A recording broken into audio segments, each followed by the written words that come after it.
Yeah, so I'm back here with another fire guest. So he's basically living all of our ideal lives. He travels the world and he teaches people about digital marketing. See, look at that. He'll get your followers up.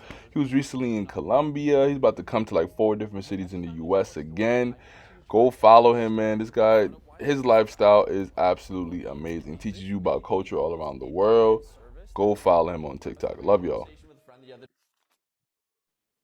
Welcome back to another episode of Important Miscellaneous Talks. I'm your host, Glassford Crossfield, and we are changing the world one podcast at a time. Our wonderful guest, please introduce yourself. What's up? My name is Jamey. I'm a 25-year-old individual from Canada, currently here in Medellin, Colombia. Happy to be on. Got you. So, can you say about for me? Can I, what? Can you say about for me? About. Hilarious. So explain what you do for the people that don't know. Yeah, so I run a personal branding and social media agency. So myself and my business partner have a team of about 15. Three of us are full-time and 12 are kind of part-time. And basically, what we do is we take on high-level entrepreneurs that have never invested in personal branding before, and we try to grow them on Instagram Reels and TikTok so that they can grow not just their personal brands but their businesses as well. And that business that I've started has allowed me to travel a little bit. That's why I'm here in Colombia. My business partner lives here, and soon I'll be moving to your city in LA. So pretty excited to get out there. I'm in New York City, so definitely let me know. I'll be in New York in a couple weeks. Got you. Let's do it. Did you always expect to be doing this for a living? Yeah, so back in 2016, I kind of started my route through videography and content creation. So once I started that, I knew that I was going to do something in producing videos and making social media content. I was pretty obsessive, and even dating back to 2012, without even realizing I was growing like Facebook pages organically and kind of cultivated that skill set in high school. But yeah, so I always had an inkling that I would have some sort of like content creation business, whether that was like a freelance videographer, travel content creator, or an agency owner. And I'm definitely happy I went the agency route. So why did you start traveling, or where does that love of traveling stem from? So I started traveling with my family when I was in high school mostly. My dad took us on a couple of Europe trips, which kind of gave me the travel bug. And then after that, once I got old enough, back in 2016, I did Whistler with one of my best friends, Ben. We did a mountain biking trip on the west coast of Canada. Then that was like super adventurous, super exciting, and I just wanted more. Then we did another Europe trip, summer 2016. Then 2017, I did New York with a bunch of friends, which was super exciting. I was there for a week, and then later that year, went to South America for the first time. Went to Chile, and then I was like, I'm so hooked and in love with this that I booked a 3 month solo trip to Southeast Asia, or to Thailand, Malaysia, Singapore, Philippines, Indonesia, and Western Australia. Over 3 months in 2018, and then 2019 I did Peru for a couple weeks. I did Europe again for a month. Pandemic hit, and I just started traveling again. So that's kind of a little history of my travels there and how they started. Well, what has been the best country that you've gone to so far? I love this question. Every single time somebody asks me this, I have the same answer, and it's the Philippines. I've never been to a place that is so incredibly beautiful. And the only thing that is more beautiful than the landscapes and the beaches and the blue water and the incredible lagoons and even the wildlife are the people. The Filipino people are so kind. They're so welcoming. They're the types of people that will give you the shirt off their back and expect you to give them nothing in return. They'll invite you in for lunch. They'll invite you in for dinner. They will genuinely make you feel more at home than sometimes even in your home country. So I highly recommend, if anybody's listening to this and you want to go to the Philippines, like, it's a special place with some very, very special and kind people. Got you. I would have not expected the Philippines. I hear more about Thailand than do the Philippines. Yeah, everybody talks about Thailand. I've been to Thailand. I spent 35 days there, and it's beautiful, it's wonderful. But the culture in the Philippines is just a little bit different. It's a lot more welcoming. It's a lot, and that's not to say that Thai people aren't welcoming. They're super, super kind. But in the Philippines, like the culture is just it's centered around hospitality.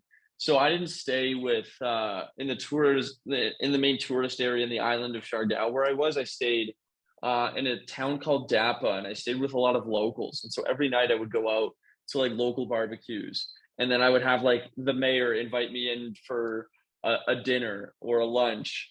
I would go like Philippines? there's in the Philippines, yeah, like in Wow. these small little towns. I went island hopping, and I remember my last day. My tour guide was. I felt like we had explored the whole island and most of the main tourism spots, and I saw a few other surrounding islands that just look beautiful. And I was like, "What's over there?" He's like, "Oh, like tourists don't go there. It's just a couple small villages." I was like, "Let's go tomorrow." So I ended up going, and I think I was the first tourist to ever visit these people. And Mm. what was so beautiful about it was like in the Philippines, they teach you English at the age of like 3. So every kid and every parent spoke very good English. And so the language barrier like wasn't really a thing. And I remember I was vlogging at the time and I was taking my camera out and I had like a group of like it started as like 1, 2, then it got to 10, then it got to 15, then 20, then like 30 kids on this island just started like following me around, wanting to like see my camera, see my drone. We went swimming together, and then their parents were like, "Oh, thank you for being so friendly." And then they were even more friendly by inviting me in. And to me, like that was probably the best day of my life was just getting to hang out with these people, having a truly human experience. And I genuinely feel like very few people have ever experienced. That is awesome. Wow. But so when you travel, do you always get a tour guide, or is that something that you have to look into? It's it varies. So like while I'm here in Colombia, like I don't have a tour guide. My business partner's here. I made a few connections here, so I kind of just hang out with them and go off their recommendations. But when I was in the Philippines, like normally I would just go by myself. I'd rent a scooter and like I would do enough research that I know where to go. But my Airbnb host highly recommended her guy, and I was like, "Okay, let's do this." And I had a private tour guide for the week, which maybe cost me like 60 to 70 bucks to take me like all across the island for like 7 days. Um, Wow. it was so worth it, and such an enriching experience. I see you follow the Digital Bromad on Instagram. That's my guy. We've been hanging out a lot in Colombia. I was just Oh with him all wow. weekend. Small world. I interviewed Yeah. him too. No way. Yeah. So I was with him for his birthday weekend. So I saw his content like a little while ago, Mhm. about like how to get big booty Latinas, and I was like, oh my goodness, that's my kind of video. And so I was like, I saw on his TikTok, he's like, I'm headed to Medellin tomorrow, and I was like, I'm in Medellin right now. So I messaged him and I was like, bro, like you make the best content on the planet. Like it's perfect. I was like, I have to meet you. And he's like, come to Vintrash Tuesday for the language exchange. It's like same place as the videos, like same place. I was like, man, this guy follows his own advice. So I was like, okay, let's go. We met up there and just like really hit it off. And then he's like, bro, I'm thinking of getting a mansion in Colombia in the mountains this weekend. You want to pitch in? I'm like, yeah. He's like, dope. It's my birthday. Let's have a good time. And Wow. yeah, we had an exceptional time together. It was good. The more important question is, did you yourself get any big booty Latinas? I'm not gonna say that publicly. I respect it. My mom might listen to this. You have a brand to protect. I understand that. So, Yeah. what are some of the pros and cons of traveling this much? So I've been traveling a lot since like February. So I did like LA for 6 weeks. I did Panama for a day. I did Colombia for a week. Then I did Miami, Tampa, and then after Miami, I came back to Colombia. Now I'm off to Atlanta, Miami, New York, Minneapolis, and then probably LA again. It's a hectic schedule. It's extremely difficult and challenging to develop a routine. I can't develop a routine. So Time differences uh, too is gonna. yeah, time difference. Like I've been staying pretty much all in the Western Hemisphere. So like the biggest time change I did was like LA to Colombia, which was like a 2 hour difference. Mm. So for the most part, I'm like staying within a pretty reasonable time zone. But like what's really challenging is staying on top of your fitness is difficult. Like I just got back from the gym and I just started getting back into the gym since the first time I left Canada back in February, and we're at the end of April right now. So like, yeah, staying on top of your health and like nutrition is really difficult when like you're constantly in hotels and Airbnbs. One of the times I don't have a kitchen. So I'm just like eating out every meal. And a lot of the like if I'm in Colombia, I don't necessarily have access to like meal prep as easily. Mm-hmm. And you know, sometimes you go to LA, like it's just expensive. So you got to find like what's cost effective, and then everything. So like the health and nutrition side of it is really, really difficult. But I think I'm getting more the hang of it now that I'm kind of like 3 months in into since when I left home. But it's certainly my biggest challenge. But I think I'm doing a decent job this week of conquering it. Would you say that the pros heavily outweigh the cons? Yeah, for sure. Another one of the things that I always describe to people is like now that I'm traveling a lot for business and for work, it's something that I've dreamed of since I was a kid, being able to like technically work where I please. Like I didn't have to come to Colombia, but I felt called to, and I felt like I really wanted to be here, and so I came, and I can get a lot of my edits done. I can kind of manage our team. I can still communicate with clients and that stuff. But what I'm not doing, which is one of my favorite things, is the adventurous side. I'm not going on hikes. I'm not checking out beaches. If I'm going to beaches, when I was in LA, it was like I wasn't really hanging out there. It was like I would watch the sunset and then I'd go back to my place and I'd work. So it was like a little break. But yeah, the adventurous side of me, because I'm so focused on the business right now, is non-existent. But I believe I'm kind of delaying my gratification there. Whereas like if I can build and systemize this business effectively and efficiently, then essentially that'll allow me more time every week to go do the things that I truly care about most, even though I do love business just as much. How old are you? I'm 25. Oh wow. Wow, you definitely well, you're way the green, man. Wow. I appreciate that. Yeah, keep doing what you're doing. How can someone with an average salary live a similar lifestyle to you? Yeah, this is a great question. So what I'd recommend is, and this is, it's so good that you asked this, because the average US salary is like a king's salary in many countries. So what you need to do is make sure that your salary and your job allows for remote capabilities. If not, if not, like develop yourself into having a skill set that allows you to go remote somehow. So a lot of jobs that could include is like being a video editor, being a graphic designer, a data analyst, a Having software a, engineer. Pardon? I said having a podcast. Exactly. Having a successful podcast. You're not tied down to a location. Anything that you can do where you leverage the internet is essentially going to get you to where you want to go. And then you could live in places like Colombia or Southeast Asia, like in Thailand, in Malaysia, in the Philippines. Actually, I don't recommend the Philippines. The internet connection sucks. Their internet isn't the best. But Bali is a good example. Other parts of Indonesia. So basically, what you could take is, let's say you have a 50K US salary, right? And in New York, that's not going to get you very far. You will be living paycheck to paycheck, and in fact, like you may even be you're probably going into debt based off your rent, your insurance, your transportation expenses, your food expenses, and then if you have student loans, like all those things. So of those $50,000 a year, like let's say you get $3,000 a month after tax.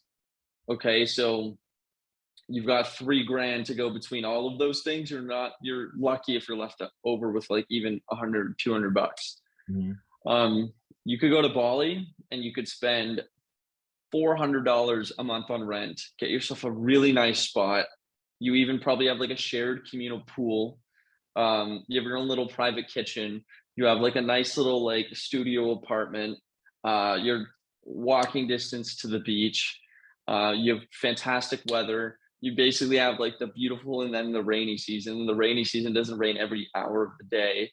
Then you're spending like, if you eat locally, you're spending $1 to $3 a meal. If you eat more Western cuisine, then you're spending 8 to 15 per meal, sometimes even less. If you want transportation, you could buy yourself your own little scooter for like $500, sell it after the couple months that you're there for another 300. It costs you $200 for the 3 months that you were living there. And you basically went from having the purchasing power of nothing in New York to making like the equivalent of like a six-figure salary in Bali. Wow.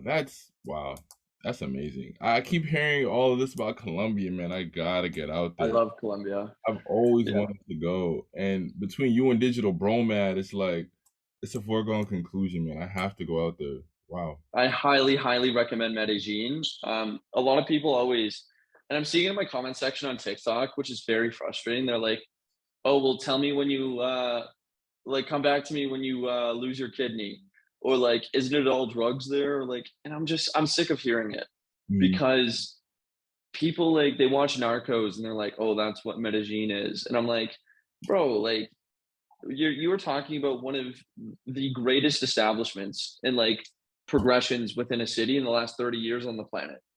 They Wow. went from serious narco terrorism in the late 80s, early 90s to now being one of the hubs for expats in the world. The malls here are much better than the malls that we have in Canada, which is a clear indicator that the Colombian economy in Medellin is doing well. Mhm. At least, and I can only I will preface this by saying I can only talk about certain parts of Medellin. I haven't explored the whole city, so I'm sure it has its own sets of problems as well. But from a foreigner's perspective coming in, the people are incredibly kind. It is an affordable cost of living. It's much cheaper than any city in the United States, and you're just gonna increase your living quality. So the gyms to me are nicer than what I've seen back home. Like the Ubers, like my gym was like 2.5 miles away, and it was like a $2 Uber to get here. Um, you could literally budget like $10 a day on Ubers, and you could go like all around these different neighborhoods. The cost of food is lower, but the quality of food is higher. There's less preservatives in the food. So even when you eat like unhealthy like pizza, it's better quality pizza than what you get back home. Um, the Latin community is extremely vibrant. When you go out for a night out, like people actually dance. It's not like the classic guy at a bar that's just like raising his drink and he's like this, like, and he's kind of like fist bumping, and then like everybody just grinding on each other. Like, yeah, that happens, but a lot of the times, like dance is actually like it's an art form here, and it's how people express themselves, and it's not necessarily like in a sexual way. It's just like, hey, let's move our bodies together and like let's flow and get into rhythm. Um, and to me it's so vibrant and vivid that I love it. I'm kind of hooked. What's the best way to become the next Jamey Lee? So there's a couple steps I would say. One, the Jamey Lee that I am today is not the Jamey Lee that I want to be tomorrow. I always want to progress. I always want to like every day get 1% better. That's in all aspects of my life. So right now, like I've neglected on my fitness a little bit. So hey, let's work on my fitness. Let's keep working on the business and other things. So have that mindset that it's like always try to figure out like have the self-awareness and the humility to recognize that you are like you need to improve on certain things, but also have the self-compassion to realize that like don't beat yourself up about it. It's fine. Everybody has work to do, no matter how far you get in life. The next thing is be aggressive with your opportunities. So I left Canada in February, and February 2nd, and I was anticipating a 7-day trip to Los Angeles. On day three, I was presented with a bunch of opportunities from a bunch of American business owners that were like, "Hey, we've seen your quality of work, and we'd love to work with you." And then I realized that it was actually in my best interest to stay and to pursue that opportunity. And I made that decision like this. I didn't waver. I didn't think about it. I was like, "Oh, okay, like this is so clear and obvious to me that I'm going to make that choice." So be aggressive with your opportunity, but be fast in your decision making. Like don't dwell. Like if I sat for a few days and was like, "Oh, is moving to LA the right decision? Is coming to the US like the right thing for me?" Like I wouldn't be like progressed the way that I have in the past 3 months. And then the other part of it is, do if you find yourself like a goal or something that you truly like care about and you're passionate about. For me, that was like video production and social media strategy and photos. Like I just love every aspect of it. Like I adore editing photos, I adore editing videos, I adore like getting on calls and teaching clients like, okay, these are the best social media practices. I love every aspect of that. And so if your goal is to make the thing that you love your life and that lifestyle, then you simply can't give up. Because I wanted to be in the position that I'm in now 8 years ago. And I wanted to be in it 6 years ago and 4 years ago. And I wanted to be in my position 1 year ago and 6 months ago. And that entire time I was not.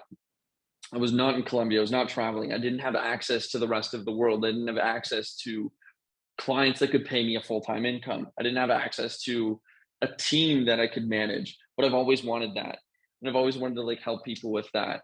But the fact that I spent 6.5 years focusing on the same goal and every day just kind of chipping away at it. And like, I always knew it would happen. And I didn't care if it happened at 25 or 35. Like I was actually willing to like go through another 10 years of nothingness. Mm, But mm, most people aren't, right? Like most people would rather, like I've had very stable job offers based off my skill set that could pay me decent money in Canada, and I would have a nice little apartment. But I always knew that what I'm doing now is what I really wanted, and there's still several steps further that I want to take it to. But if you really don't give up, man, like it's inevitable. It's like Thanos. mm. I'm inevitable. Wow. So why did you get on TikTok? That's a great question. So it's a bit of a long story. So I got on TikTok early. Like I started posting a couple bits of content. I think my first post was like 2018. And then I started posting a little bit of my travels in like 2019, but didn't really know what I was doing.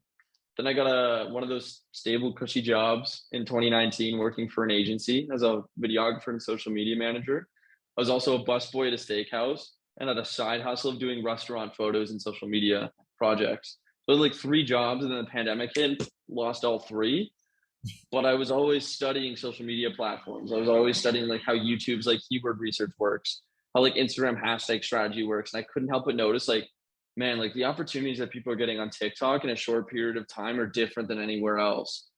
So when I saw that and I realized, man, I lost all three of my jobs, why don't I just go all in on this one platform and try to make the dream happen? Mm. In which the dream has been like be paid to travel and make content. So I repackaged like all of my travel videos and vlogs into like little TikToks in like 2020, and then pivoted to doing local Ottawa content. So my city in Ottawa, I'd be like that guy that would just show you like this is the best hike that you ever seen, and nobody knew about it. So then they'd get a lot of views. Like my first video got like 150,000, and then the next one got like 250,000, and then the next one got like 400,000. So by the end of the week, I had like 1 million views and 10,000 new followers, just because I focused on like such a small niche of local people that wanted to travel, but they couldn't, so they could only travel locally. And then, so yeah, I started building my content that way. And then the last couple of years, I've just had so many people ask me to grow their platforms and their accounts, and I've kept doing it for them, but focusing less on myself. In the last like month, I've put a lot of effort back into me and growing my content, but also not just showing the adventurous side of things, but talking about the things that I've learned in the last 6 years about social media, about video editing, about content creation, about just how to build an authentic brand in 2022. What would you say is the biggest lesson that you've learned from all this traveling? Oh, okay. I love this. There's a few. So one of them is like I do a lot of solo travel, and Mm, that's something that most people never attempt, right? So like I was 21 years old when I went to Southeast Asia for the first time, and I went by myself. I didn't know anyone out there. Like when I went to Thailand, like it wasn't like I had friends waiting for me. I had to make new friends and I had to make new relationships, and every day was I was meeting new people. And I did that for like almost 3 months. So like you really learn how to be alone and not lonely, which is Hmm. a skill that nobody practices. When you're constantly having access to people that you can like FaceTime, you can Snapchat them, you can call them over to your crib, you can like go hang out with them, you can go make a dinner reservation. And it's like people that have existed in your life for a long time, or the new people that are coming into your life are the ones that your friends are introducing you to. So there's like warm intros, like Mm. you're not really meeting new people. You're not working on your social skills. No, like you're actually staying in like the most comfortable social environment ever. And there's nothing wrong with that. That's wonderful. But I really was like, let's put myself really out there, like geographically and physically. And so that skill of learning how to be alone and not lonely is great. You also learn how to understand how like every little decision that you make somehow has ended up to you being in New York right now and me being in Colombia right now. And you kind of retrace those steps, and that creates a lot of gratitude. You're like, damn, like Hmm. if I didn't get laid off from my job and lose all three of those jobs, like and get completely wiped out, I wouldn't be in Colombia. I wouldn't have a business today because I wouldn't have started that TikTok account, or I wouldn't have the time to invest in my personal brand, which has then led to the opportunities that I'm seeing today. So it's really like, and I'll finish your question with this last thing. It's created an 18-month rule in my life. And that 18-month rule is like never judge a situation as bad for you until 18 months after the fact. Because more often than not, the terrible things that happen to you open up the doors that actually create the biggest amount of growth and most amount of happiness for you. Like, so if I didn't like work on myself during my solo travels and my experiences, I don't think I would have like the emotional maturity to come up with like something like that. Got you. Have you thought about writing a book? It's crossed my mind. Um, I have a lot on my list that I want to accomplish, and a lot on my list that I want to see and explore, and a lot of places that I need to go to before I consider writing something. I really my goal is to have a life that's worth writing a book about, and I think I think I'm a few chapters in, but I don't think I'm at the completion of a book yet. Just write multiple books. Write one book for every 3 years. I've thought about it, but I don't like writing that much. Okay. Like I'm the type, if I were to ever write a book, it would be like a once every 10 years thing. Like Okay. I'm not I like making videos. I like taking photos. I don't just like sit down and write. Got you. What would you say is the best social media platform to grow on and why? And what would be the next best in 3 years? So 100% TikTok. I'm not going to predict 3 years out because 3 years ago it wasn't TikTok. Hmm. Like TikTok was kind of just changing from Musically like 3.5 years ago. And algorithms can change tomorrow, and then all of a sudden YouTube is the best. I Hmm. don't know that, but as of right now, which is April 25th, 2022, there's never been a place like TikTok. You can use hashtags and target every demographic you've ever imagined. Like I targeted Ottawa, Canada, and Ottawa foodies, and I would use like very specific hashtags to target my city and then the demographics within my city. And then that grew my audience really quickly. Um, it's like I genuinely believe, and I've said this to a few people before, every problem that you've ever had for yourself, whether that's financially or with the opportunities that have come into your life, is going to be solved by posting 1,000 times on TikTok in the next 24 months. That's literally the formula. You like after 1,000 posts, you will know what works. Like I don't even need to give you a strategy there. It's like if you post 1,000 times, post 167 is going to do better than everything else. And you're like, okay, let me just do post 168 similar to that, and you just keep that process over and over and over. Every dream that you've ever had will occur, and it will happen. It's like Thanos. It's inevitable. Oh man, what would you say is the number one rule when it comes to building a personal brand? You have to always think about the consumer and the audience first. Mm. So you have to think, does this actually give somebody, like, can somebody listen to the advice that I'm giving and actually execute on it immediately? Because if you can't answer that question, then your content is a little too focused on you and not enough focused on them. I like I don't care about how many followers I have if 5 people take my advice, execute on it, and actually see some sort of success from it. To me, that's like mind blowing. Over time, I really hope that that scales out into like a bigger and bigger thing. But like everything is about giving, it's not about taking. If you consistently give more than you take in every manifestation of your life, you will be happier, you'll be much more satisfied, and you should never expect anything in return because the gift of giving is the giving itself. So it's like, give to your audience, give what they are wanting for when they ask questions, engage with them, like comment and respond to like everybody that you possibly can. Like it shouldn't be a one-sided relationship, right? Like make people fall in love with you by giving a shit about them. Mm, that's dope. My final question: how can someone in the podcasting industry use social media to their advantage, or some of the best ways to? Yeah, so what I would do is like on a show like yours, reverse engineer, like you don't need to know a whole lot about the guest, but what you could do is have like one or two like brilliant questions.